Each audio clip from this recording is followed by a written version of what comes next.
안녕하십니까. YTN 시청자를 위한 옴부즈맨 프로그램 시청자의 눈입니다. 먼저 뉴스 진단 시간입니다. 이번 주엔 김정남 암살 관련 보도를 모니터했습니다. 김민성 시청자 평가원과 국제부 박신용 기자 나오셨습니다. 안녕하십니까? 네. 비운의 황태자로 알려졌던 김정은 북한 노동당 위원장의 이복형 김정남 씨가 해외에서 결국 습격을 당해서 숨졌습니다. 평가원님은 관련 보도 어떻게 보셨습니까?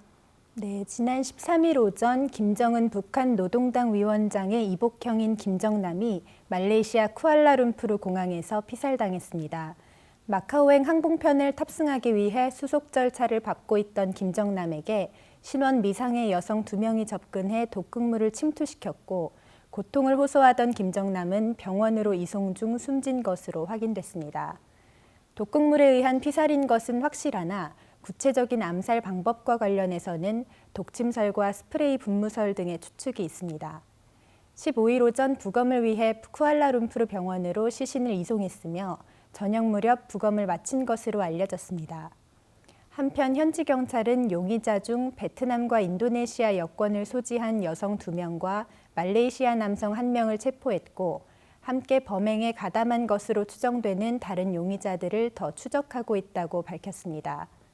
국가정보원의 설명에 따르면 김정은 위원장 집권 직후부터 김정남 암살은 별도의 지시가 없다면 계속 이행하라는 명령인 이른바 스탠딩 오더였다고 합니다. 김정남 암살을 통해 김정은 위원장이 얻을 수 있는 것이 없다는 시각도 있는데 왜 지금 이 시점에 암살을 진행하게 됐는지 배경 설명과 함께 암살 방법과 사인 등에 대한 정리를 부탁드립니다. 네.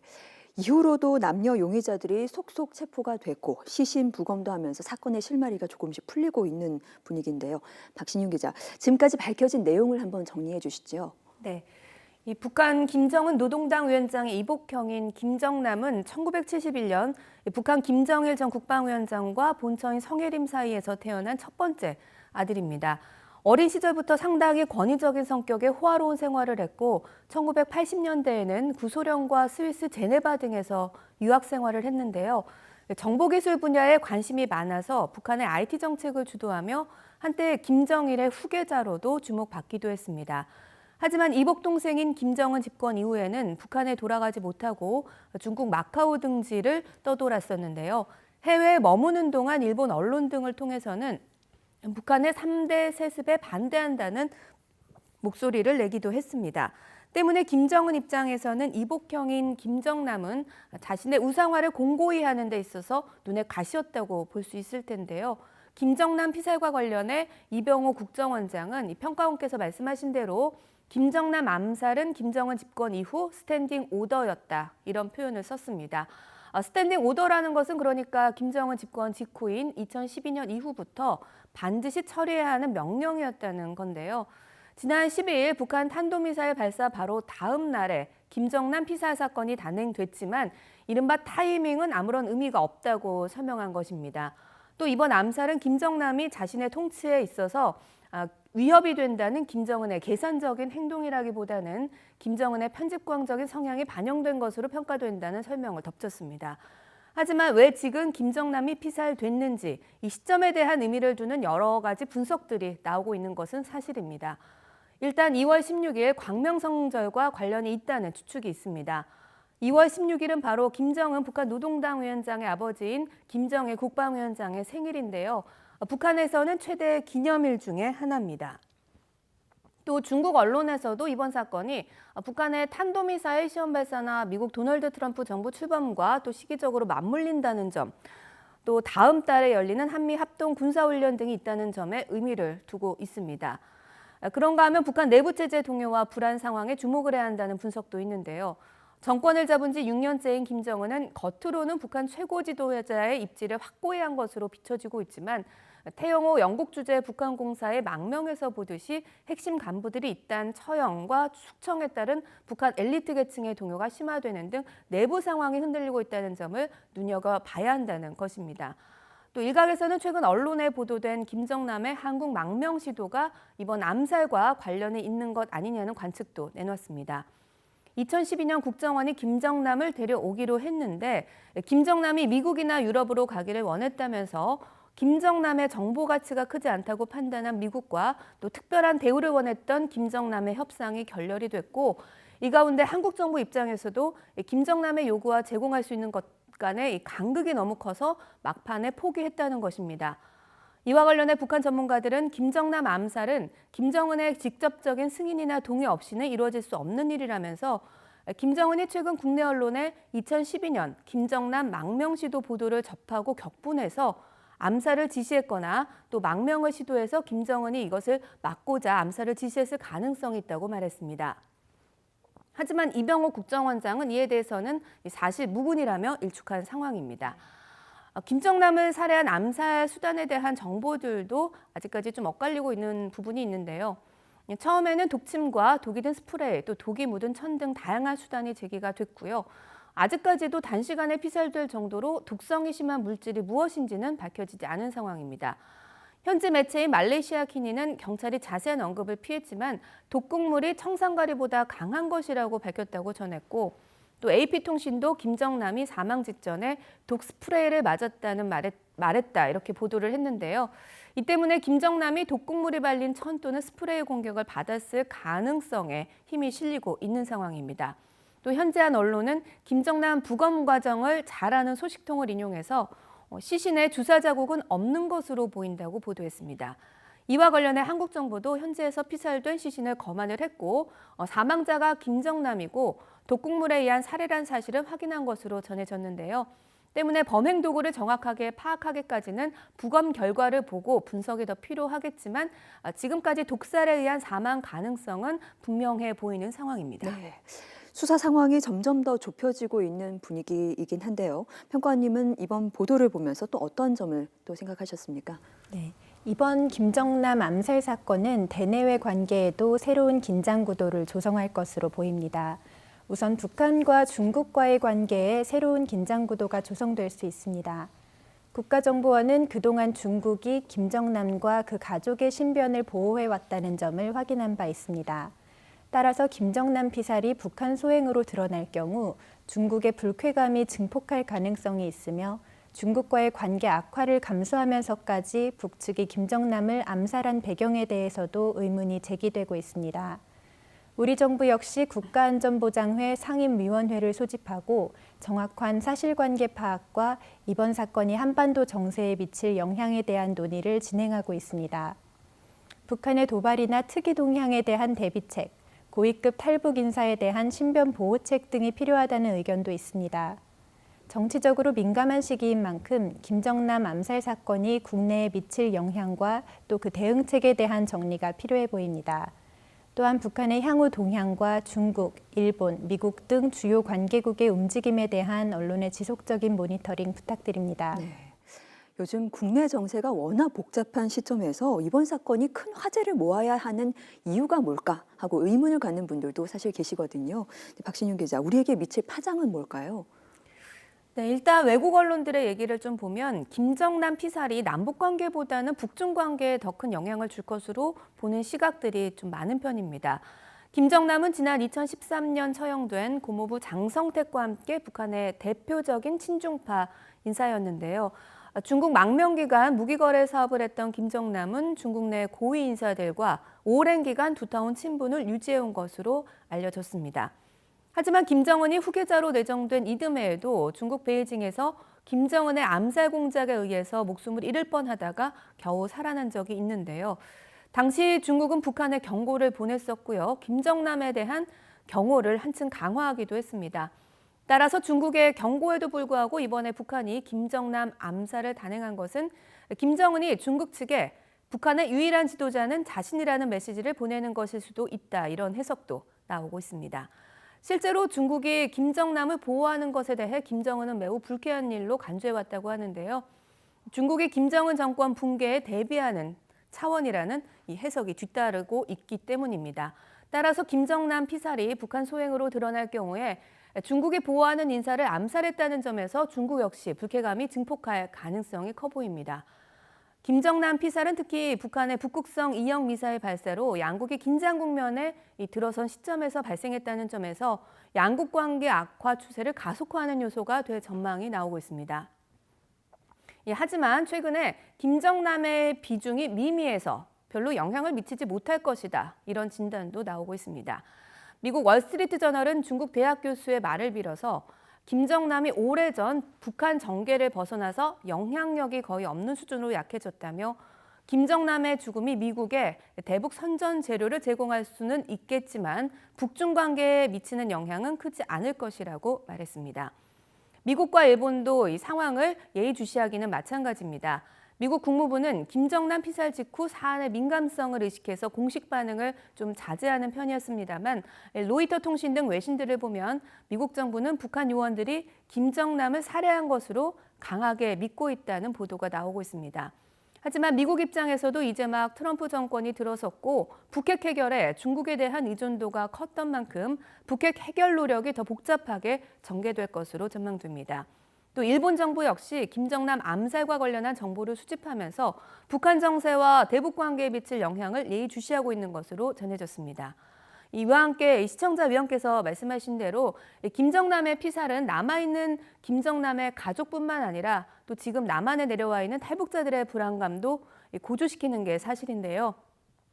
이유는 지난 1997년에 김정남의 이종 사촌인 이한영 씨가 암살된 사건이나 또 미수로 끝나긴 했지만 황장엽 전 비서의 암살 시도, 또 그 외에 탈북자들에 대한 끊임없는 살해 위협에서 찾아볼 수가 있습니다. 따라서 우리 정부도 탈북자에 대한 밀착 경호 인력을 증강한 것으로 정부 소식통은 전하고 있는데요. 다만 증강 규모는 여러 가지 이유로 공개하지 않고 있는 것으로 전해졌습니다. 분명한 것은 자신의 권력을 위해서 고모부 장성택과 또 자신의 이복형까지도 살해하는 잔인하고 반인륜적인 김정은의 공포 정치가 정권을 공고히 하기보다는 오히려 단명을 재촉하는 결과를 가져오면서 국제사회의 규탄과 또 북한 인권 문제에 대한 압박이 더 거세질 것으로 예상된다는 점인데요. 이와는 별개로 우리로서도 이번 상황을 예의주시하면서 탈북자들의 신변 보호는 물론 추가 도발 가능성에 대해서도 철저히 대비해야 할 것으로 보여집니다. 네, 이번 주 뉴스 진단은 김정남 암살 관련 보도에 대해서 이야기를 나눴습니다. 김민성 시청자 평가원과 국제부 박신용 기자와 함께 했습니다. 오늘 말씀 감사합니다.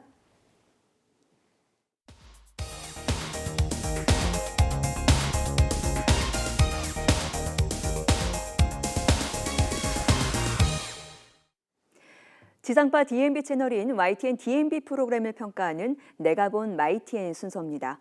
이번 주엔 다큐 S프라임과 이슈 오늘에 대한 고두희 평가원의 의견을 들어보겠습니다. 시청자 여러분 안녕하세요. YTN DMB 시청자 평가원 고두희입니다.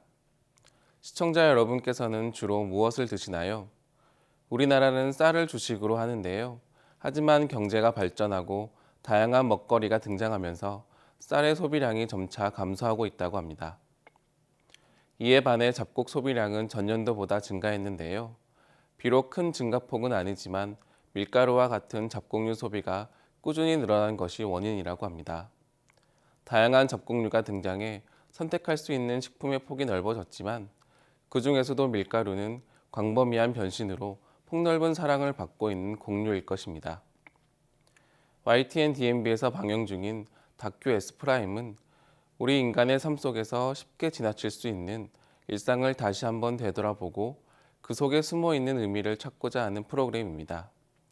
이 시대를 살아가는 현대인이 알아야 할 역사의 흐름 속에 등장한 신인류의 현재 모습이나 새롭게 등장한 문화의 양상, 인간이라면 누구나 영위하고 있는 의식주에 숨겨진 이야기 등 우리의 일상의 의문을 던지고 그것을 다양한 사람들의 삶을 통해 풀어내는 과학 다큐멘터리인데요. 지난 방송에서는 밀가루라는 식생활의 소재를 다루었습니다.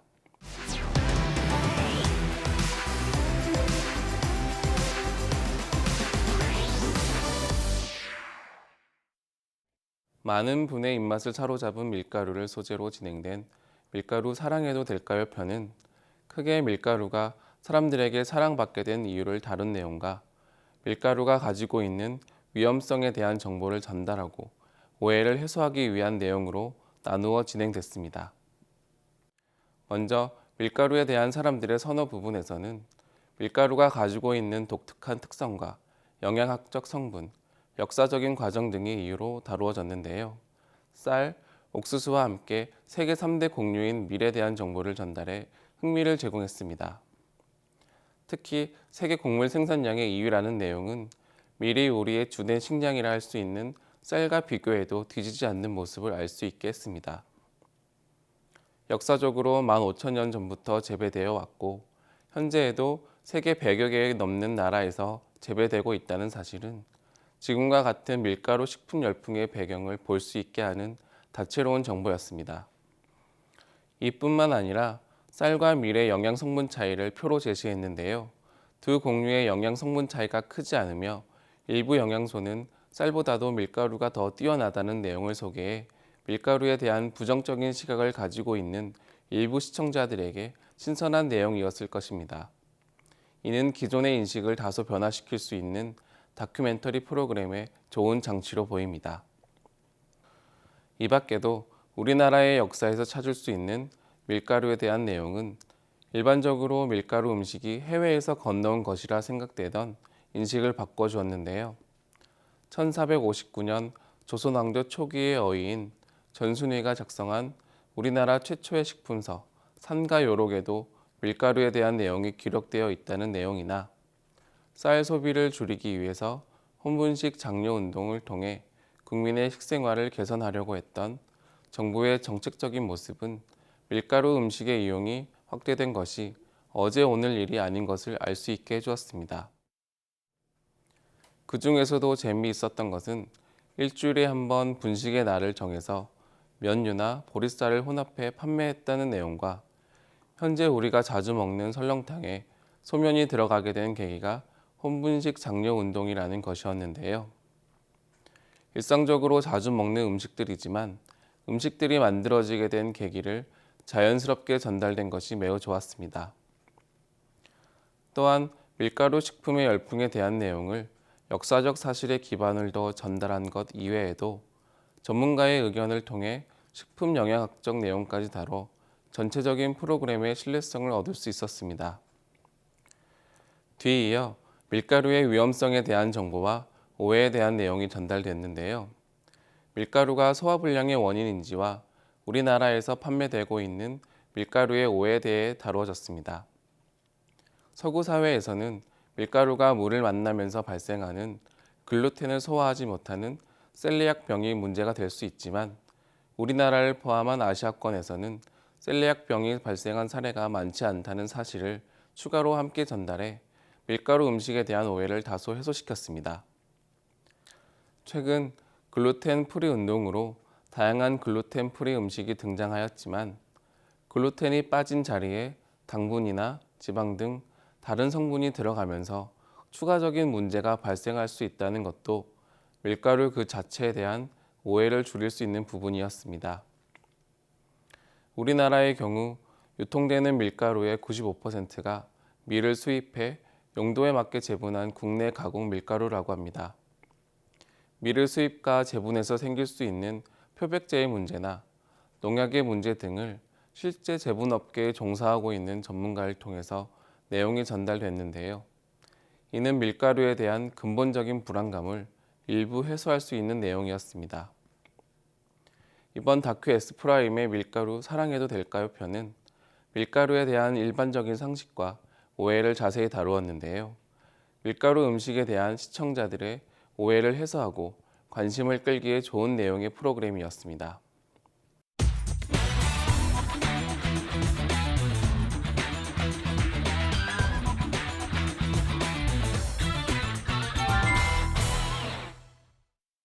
조류 인플루엔자로 인해서 국내 농가에서 사육 중인 산란개 상당수가 살처분되었고 현재도 후속 조치가 진행되고 있는데요. 그런데 엎친 데 덮친 격으로 구제역까지 등장해 국내 축산업이 큰 타격을 입고 있습니다. 구제역은 소나 돼지 등 발굽이 둘로 갈라진 동물에 감염되는 질병으로 전염성이 매우 강해 세계동물보건기구에서 지정한 주요 전염병으로 가축전염예방법 제1종 가축전염병에 속해 있는데요. YTN에서는 우리나라의 한우나 돼지를 사육하는 축산업에 큰 타격을 주는 전염병으로 관련 보도가 이루어지고 있었습니다.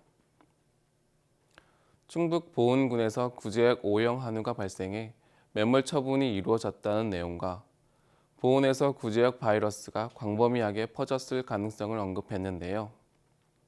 전문가의 의견을 통해 백신 예방 접종 이외에도 방역과 소독이 중요하다는 내용이 덧붙여졌습니다. 시청자들은 새로운 감염병에 대한 정보를 전문가에 비해 정확히 알기는 어려울 수 있습니다. 그러므로 뉴스 보도에서는 시청자들이 쉽게 이해할 수 있도록 정보를 잘 정리해 전달해야 할 필요가 있는데요. 구제역 O형이 무엇인지에 대한 내용이나 구제역에 대한 정확한 정보가 함께 전달되었다면 가축 전염병에 대한 시청자들의 이해가 높아질 수 있을 것입니다. 새로운 전염병이 계속 등장하고 있는 상황에서 시청자는 뉴스를 비롯한 프로그램에서 정보를 얻고자 합니다. 구제역이 심각하게 확대될 가능성이 있는 지금 객관적이고 신뢰성 있는 정보를 시청자의 시각으로 신속히 전달해야 할 시점일 것입니다.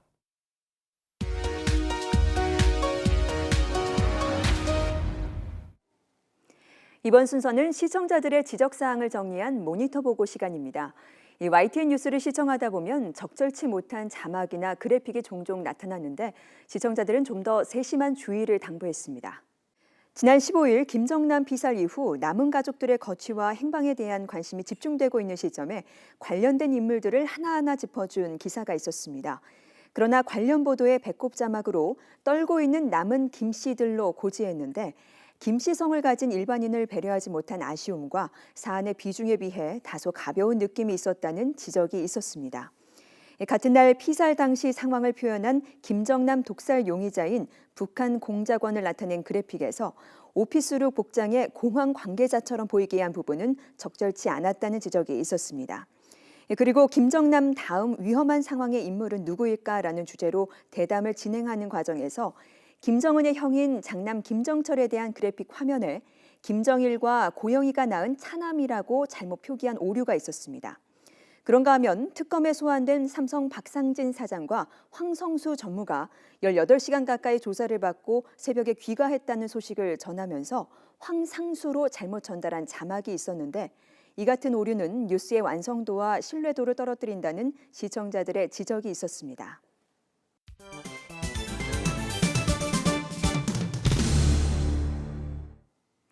언론 전문가로부터 우리 언론의 문제점과 발전 방향 등을 들어보는 매체 비평 시간입니다. 오늘은 홍수경 한세대학교 교수로부터 떼거리 저널리즘에서 벗어나야 할 때라는 주제의 논평을 들어보겠습니다. 탄핵 정국이 지속되면서 언론의 모든 관심은 정치권에 쏠려 있습니다. 국민들은 싫든 좋든 언론이 생산하는 정치 뉴스를 소비해야 하는 상황에 놓여 있습니다. 탄핵 선고가 이루어지려면 앞으로 3주는 더 기다려야 합니다. 최순실의 국정농단으로 시작된 국정 혼란으로 인해 정책은 사라지고 정치적 행위만 난무하는 대한민국이 되어가고 있습니다. 국민이 촛불을 들고 추운 겨울 광화문 광장에 나섰던 것은 잘못을 바로잡고 제대로 된 나라를 만들고자 하는 염원에서 비롯된 것이었습니다. 언론도 그러한 열망을 기사로 썼고 뉴스로 내보냈습니다. 그런데 시간이 지나면서 국정농단은 희화화되고 언론은 소위 잠룡으로 불리는 예비 대선 주자들의 일거수일투족을 엇비슷한 내용으로 보도하고 있습니다. 이 나라의 뉴스는 정치가 독식하고 나머지 사건들은 이슈화되지 못한 채 주변적인 기사로 처리되고 있는 실정입니다. 무엇보다 국민의 식생활과 밀접한 연관이 있는 가축의 전염병이 급속도로 확산되고 있는데도 언론은 심각성을 알리고 대책을 촉구하는 데 게을리하고 있습니다. 지난해 11월 처음 발생한 조류 인플루엔자로 인해 4개월간 무려 3,314만 수가 살처분당했습니다. 달걀이 금난으로까지 불리며 품귀 현상을 빚자 사상 처음으로 해외에서 수입하는 사태가 벌어지기도 했습니다. 지난 5일 충북 보은의 젖소 농장에서 처음 발생한 구제역 역시 빠른 속도로 확산되고 있습니다. 구제역이 발생한 지 열흘 만에 전국에서 살처분한 소가 1,400마리를 넘었습니다. 상황이 이런데도 정부의 대책은 미흡하기 그지없습니다. 대선 주자들의 행보에서도 진정성을 엿보기는 어렵습니다. 정책은 실종되고 정치인들의 이벤트에 농민의 불행이 들러리가 되는 모양새입니다. 선거를 앞두고 후보자들의 지지도를 마치 경마 경기처럼 앞서거니 뒤서거니 하는 식으로 보도하는 언론의 태도는 오래전부터 비판을 받아왔습니다. 특정 후보나 이슈에 대해 때로 몰려다니며 유사한 보도를 하는 떼거리 저널리즘 역시 지탄을 받았습니다. 그러나 문제는 이러한 행태가 개선되지 않고 있다는 점입니다. 특정 이슈의 과다 보도는 뉴스에 대한 염증마저 불러일으키고 있습니다.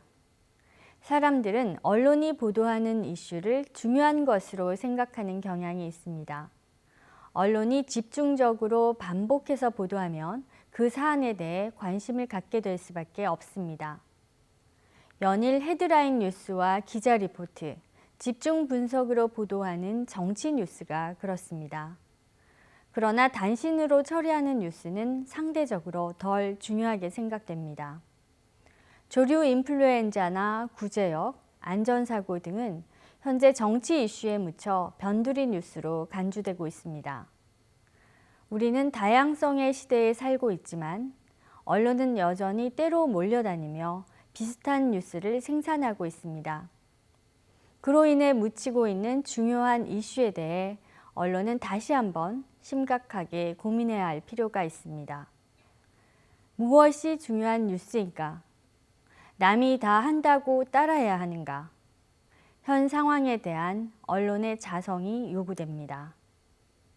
시청자의 눈은 시청자 여러분의 참여를 기다리고 있습니다. YTN 홈페이지 시청자 의견 코너에 글을 남겨주시면 좀 더 정확하고 공정한 방송을 만드는 데 참고하겠습니다. 이번 주 순서는 여기서 마치겠습니다. 함께해 주신 여러분 고맙습니다.